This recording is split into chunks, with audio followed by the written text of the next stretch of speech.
Welcome. I'm honored that you're here tonight. Tell me, where are you listening from?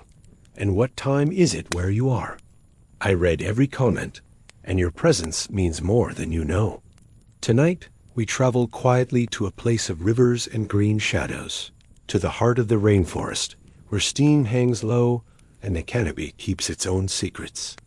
This is a story about a forgotten brew, a medicinal ceremonial tea that braided vision and ritual together, held by healers, whose knowledge was passed by voice and touch long before maps named these waterways. Let your breath slow, and let us begin. In the long hush of the forest, water moves like thought. The people who lived here listened to currents, to the hush of leaves, to the way animals reacted to the unseen. For them, survival and spirit were not separate. Medicines were gathered at dawn by hands that knew which plant to pluck and when, which bark to shave, which leaf to dry beneath the sun.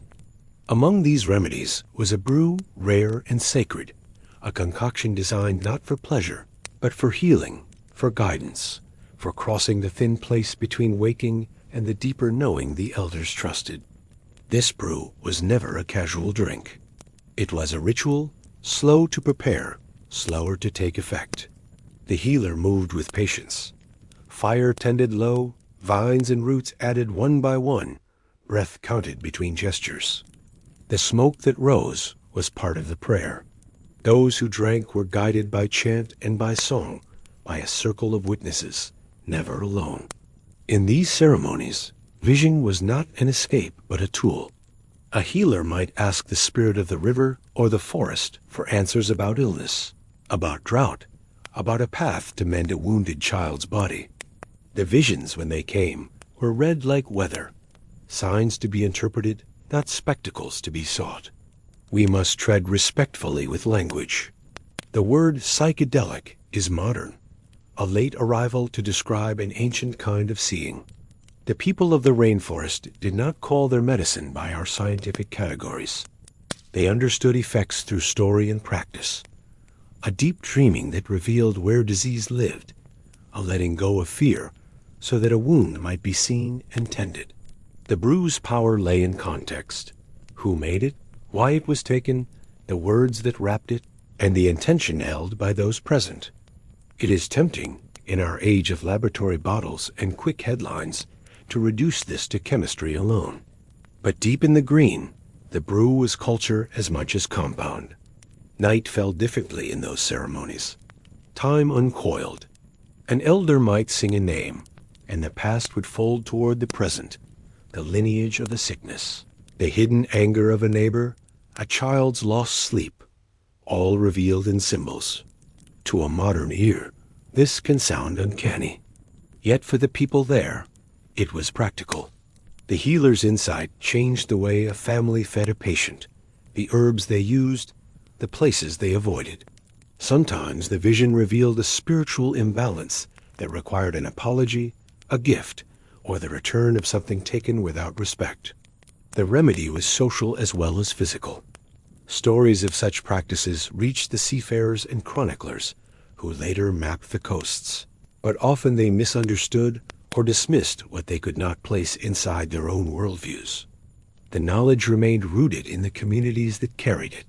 Over centuries, certain brews fell out of common use, some because ingredients became scarce, others because the social structures that supported the rituals eroded under disease, trade, or the pressures of contact. Still, traces of the old ways lingered in lullabies, in the names of places, in the careful way an elder might bend to touch a child's forehead. We cannot speak of this history without acknowledging harm. The encounters that followed first contact were seldom gentle. Many ancient practices were lost or suppressed. Entire ways of thinking about illness and healing were pushed aside. And yet, even in the quiet survival that remained, the memory of the brew persisted among a few keepers, those who continued, in secret or in small circles, to pass the songs and the knowledge of which river route to avoid and which leaf to respect. Tonight, as we breathe with the same steady patience of the rainforest, think of continuity. Think of a child being handed a small bowl by an elder, of the bowing of heads, of a whispered name spoken to the water. These modest gestures are how knowledge travels without paper, through repetition, attention, care. They are how people who had no city lights built rich maps of the mind. There is an ancient tenderness in this kind of medicine. It asks more than consumption. It asks participation. The drinker gives their attention and their trust, and the community gives witness. When healing comes, it is never only to the body. It is to the story of the person, to the relationships that hold them, to the land that fed and sheltered them. This is a lesson that modern science and ancient practice both arrive at in their own ways, that health is woven with place and memory. As we near the close of this quiet hour, imagine the final embers of the fire, the last soon line melting into the jungle night. Those who keep the old ways are, in many places, still there. In villages, in the hush at the edge of rivers, in the voices that remember how to listen. They remind us that knowledge is not only what we measure, but what we honor. Rest now, and carry this thought with you, that across millennia, human beings have always reached for ways to touch the unseen, to mend what is broken, and to keep hope alive in the dark. The forgotten brew was never merely a drink.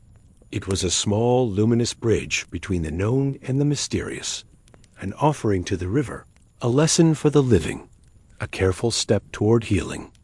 Sleep well, and may your dreams be gentle as river water.